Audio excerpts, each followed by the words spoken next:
Congress party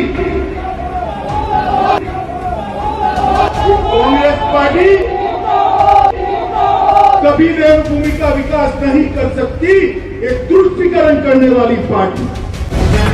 the live TV, सच सबसे आगे।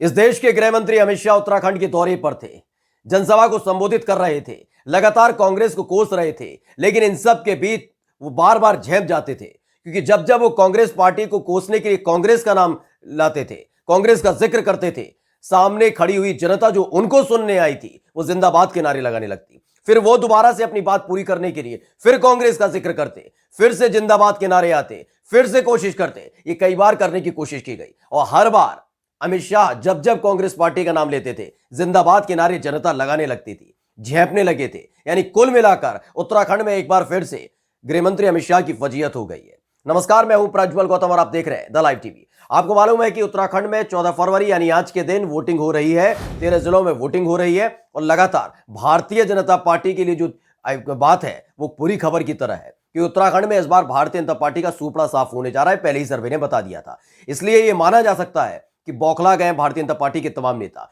हाल ही में आपने असम के मुख्यमंत्री हेमंत बिस्वा शर्मा का बयान भी सुना होगा, जो कांग्रेस पार्टी के लिए उन्होंने बोला था, लेकिन बोलते बोलते वो राहुल गांधी के लिए और उनके परिवार के लिए बोलने लगे थे, जिसके बाद भारी बवाल हुआ था और उनका भी इस्तीफा मांगा जाने लगा। लेकिन इन सब के बीच आखिरी दिन प्रचार करने पहुंचे थे गृह मंत्री अमित शाह।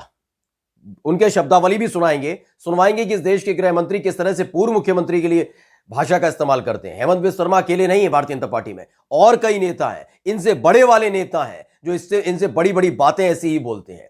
खैर, इनके संस्कार बाद में दिखाएंगे, लेकिन सबसे पहले आपको दिखाते हैं ये कैसे भरे मंच पर बार बार अपनी फजीहत कराते रहे।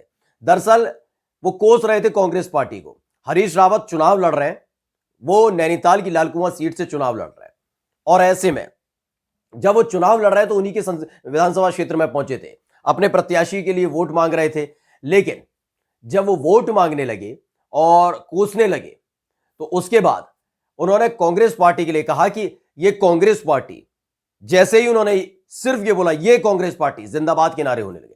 फिर उन्होंने कोशिश की दोबारा कि अपनी बात पूरी की जाए, उन्होंने कि ये कांग्रेस पार्टी कभी, फिर दोबारा जिंदाबाद के नारे लगे। तीसरी बार में उन्होंने अपनी बात बिना कुछ बोले और सुने बोलते चले गए। उन्होंने कहा कि ये कांग्रेस पार्टी कभी उत्तराखंड का विकास नहीं कर सकती, तब जाकर बात पूरी हुई। लेकिन जैसे जैसे जब जब कांग्रेस पार्टी का नाम लिया, जो जनता अमित शाह को सुनने आई थी वो जिंदाबाद के नारे लगाने लगी थी। वीडियो देख लीजिए। मगर मित्रों, कांग्रेस पार्टी कभी देवभूमि का विकास नहीं कर सकती, एक तुष्टीकरण करने वाली पार्टी। यह वीडियो का एक हिस्सा है। अब आपको दिखाते हैं भारतीय जनता पार्टी का असल संस्कार। सबसे पहले हम हरीश रावत के बारे में आपको बता दें। हरीश रावत दरअसल कांग्रेस का एक बड़ा चेहरा है उत्तराखंड के अंदर, लेकिन कांग्रेस के साथ साथ उत्तराखंड की जनता उन्हें कितना पसंद करती है, कितनी मोहब्बत करती है, वो भी हम आपको बताते हैं। दरअसल उत्तराखंड में जब 2017 में भारतीय जनता पार्टी की सरकार बनी और 2022 तक 3 मुख्यमंत्री बदल लिए, त्रिवेंद्र सिंह रावत, तीरथ सिंह रावत और उसके बाद पुष्कर धामी। अब इन तीनों की लोकप्रियता उठा लीजिए, अकेले हरीश रावत की इससे ज्यादा लोकप्रियता। और ये हम नहीं कह रहे, दरअसल ये सर्वे बताता है कि तीनों से ज्यादा हरीश रावत को उत्तराखंड की जनता प्यार करती है। और ये बात भारतीय जनता पार्टी के नेता भी जानते हैं कि हरीश रावत क्या चीज है। यही एक वजह जिसके चलते वो बौखला गए कि अगर हरीश रावत मैदान में है, वो रूठे नहीं है, तो उसका सीधा से सीधा फायदा कांग्रेस पार्टी को हो सकता है और जब चुनाव में जीत होगी तो हरीश रावत मुख्यमंत्री बन सकते हैं। इसी को लेकर बोल रहे थे, ये पहुंचे थे और लगातार हरीश रावत पर निशाना साध रहे थे। अपने प्रिय मुख्यमंत्री, जो कभी मुख्यमंत्री रहे हैं, हरीश रावत कांग्रेस का एक बड़ा चेहरा जरूर है, लेकिन वो सबके नेता के तौर पर जाने जाते हैं, उत्तराखंड की जनता प्यार करती है। तो उनके लिए किस भाषा शैली का इस्तेमाल कर रहे थे वो भी हम आपको सुनवाएंगे, क्योंकि भारतीय जनता पार्टी का जो संस्कार है, चाल चरित्र चेहरे की बात करते हैं। देखिए इस देश के गृह मंत्री पूर्व मुख्यमंत्री के लिए किस कहावत का जिक्र करते हैं, जबकि वो कहावत अगर यहां फिट बैठती है इनके हिसाब से तो उत्तर प्रदेश में भी फिट बैठती है किसी नेता पर। सबसे पहले अमित शाह का ये बयान सुन लीजिए। ये बेचारे हरीश रावत को नेता बनाएंगे नहीं बनाएंगे, टिकट देंगे नहीं देंगे, यहां से देंगे वहां से देंगे। एक धोबी का आगे नहीं बोलना चाहता, न घर का न घाट का मुख्यमंत्री जिसको बनाना है इसका नाम भी घोषित नहीं किया और बेचारे को जहां से लड़ना चाहते हैं वहां से टिकट भी नहीं लिया। वैसे कोई बात नहीं, रावत जी को हारने की आदत है, कांग्रेस वाले भी जानते हैं, तो उनको कोई नई प्रैक्टिस नहीं करनी। ये कहावत हम नहीं सुना सकते, लेकिन इन्होंने आप जो बोला आप समझ गए होंगे कि अमित शाह किस तरह की भाषा शैली का इस्तेमाल कर रहे थे। अगर ये भाषा शैली, जैसे कि इन्होंने कहा कि उन्हें लड़ने के लिए जहां से वो लड़ना चाहते थे हरीश रावत वहां से लड़ने नहीं दिया, कांग्रेस पार्टी ने कहा कि आप नैनीताल के लाल कुआं जाकर लड़िए, एक कहावत की घर का ना घाट का, और इस तरीके से उसकी शुरुआती लाइन क्या होती है वो आप भी जानते हैं और इन्होंने भी यही कहा। आप सोचिए कैसी विचारधारा, कैसी मानसिकता के लोग हैं। ये इस देश के गृह मंत्री है, जबकि ये भूल गए थे कि जब ये उत्तर प्रदेश के मौजूदा मुख्यमंत्री यानी योगी आदित्यनाथ के चुनाव लड़ने का जिक्र हो रहा था, तो कभी उन्हें कहा जा रहा था काशी से लड़ेंगे, मथुरा से लड़ेंगे, वो तमाम जगह से लड़ने की रणनीतियां बना रहे थे। इस बीच बताया नहीं आप गोरखपुर से ही जाके लड़ लीजिए, सेफ सीट आपके लिए वही है, आप हमारी यानी कि भारतीय जनता पार्टी की लाज भी बच जाएगी कि मौजूदा विधायक हारे नहीं, कम से कम मौजूदा जो मुख्यमंत्री है वो हारे नहीं, इस बात की लाज बच जाएगी। और यही एक वजह है जिसके चलते वो योगी आदित्यनाथ अब गोरखपुर से चुनाव लड़ रहे हैं।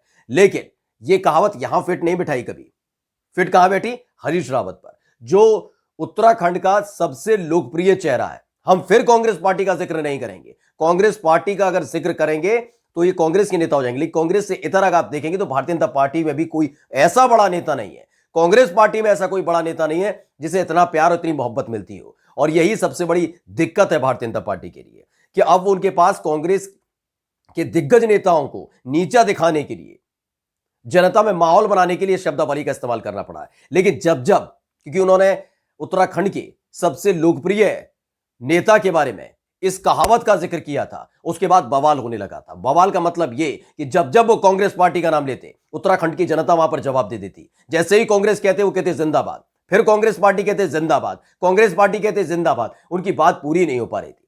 ऐसी सिचुएशन हो रही थी कि मन उनका कर रहा होगा कि जल्दी से भाषण खत्म करूं और निकल जाऊं, और हुआ भी कुछ ऐसा ही। मित्रों, कांग्रेस पार्टी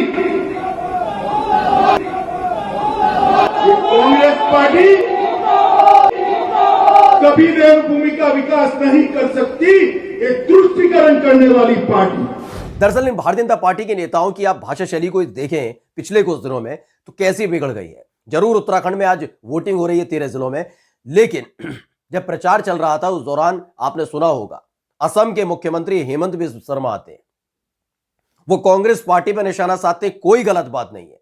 एक पार्टी दूसरी पार्टी पर निशाना साधेगी और जनता के बीच अपने दावे और वादे रखेगी, लेकिन इनके पास बताने के लिए कुछ बचता नहीं है। और जब बताने के लिए कुछ बचता नहीं है तो ये कोरोना वैक्सीन का जिक्र करते हैं, जैसे बहुत बड़ा उपकार कर दिया है। सेना की शहादत पर ये वोट मांगते हैं। देखिए, सेना की शहादत पूरे देश के लिए एक महत्वपूर्ण विषय है, वो किसी पार्टी से जुड़ा हुआ नहीं है, लेकिन ये अपनी उपलब्धियां बताते हैं। हर चीज हर जगह अपनी उपलब्धियां बताते हैं। सर्जिकल स्ट्राइक को बताते हैं, सर्जिकल स्ट्राइक किसी भाजपा के नेता ने नहीं किया था, वो इस देश की सेना ने किया था, ये नहीं बताते। लेकिन हाँ, ये बताते हैं कि किस तरीके से इनके कार्यकाल, यानी इनको कहीं से भी कैसे भी वोट चाहिए। ये पठानकोट का जिक्र नहीं करेंगे, ये कोरोना काल में उत्तर प्रदेश में मौत का जिक्र नहीं करेंगे, लेकिन हाँ, कोरोना काल में फ्री राशन का जिक्र करते हैं, कोरोना काल में मनरेगा के तहत दी गई रोजगार का जिक्र करते हैं, और तो और कोरोना काल में जो वैक्सीन दी जा रही है उसका जिक्र करते हैं। जो लाशें लगातार देखी जा रही थी उसका जिक्र कभी इनके मुंह से नहीं सुना होगा, ना देश के गृह मंत्री से मुंह से, ना प्रधानमंत्री के मुंह से, ना उत्तर प्रदेश ना उत्तराखंड के मुख्यमंत्री के मुंह से। खैर, हेमंत बिस्व शर्मा गए थे, आपको मालूम ही है कि किस तरह की अभद्र टिप्पणी उन्होंने की थी, घटिया और बेहुदा बयान दे दिया था, जिसके बाद बवाल भी होने लगा था। याद ना हो तो एक बार बयान सुन लीजिए। जनरल बिपिन रावत था हमारा उत्तराखंड की गौरव था, देश का गौरव था। उनका नेतृत्व में भारत ने पाकिस्तान में सर्जिकल स्ट्राइक किया। राहुल गांधी क्या बोला, भाई प्रूफ दो, प्रमाण दो। अरे भाई, आप कौन सा पिता का बेटा है, कभी हमने प्रूफ मांगा हो क्या? हमने कोई प्रूफ मांगा हो क्या? तो ये वो बयान था जिस पर अब बवाल होने लगा था। लगने लगा था कि शायद भारतीय जनता पार्टी के जो तमाम नेता इससे कुछ सीख लेंगे, लेकिन नहीं, अमित शाह इससे 2 कदम और आगे बढ़ गए। आप सोचिए, एक पूर्व मुख्यमंत्री के लिए इस देश के गृह मंत्री किस कहावत का जिक्र करते हैं, लेकिन उनको बवाल मचाने की जरूरत नहीं थी जनता को। उन्होंने ऑन द स्पॉट फैसला कर दिया वो कांग्रेस पार्टी को कितना प्यार करते हैं, वो हरीश रावत को कितना प्यार करते हैं, और उत्तराखंड की जो जनता है वो क्या जनादेश सुनाने जा रही है। क्योंकि जब कांग्रेस पार्टी का नाम लिया गया, जिंदाबाद के नारे लगने लगे थे। और सोचिए, भारतीय जनता पार्टी की रैली में लगातार कांग्रेस पार्टी जिंदाबाद के नारे लगते रहे। शुरुआत अमित शाह करते, खत्म जनता कर देती थी। नमस्कार। द लाइव टीवी, सच सबसे आगे।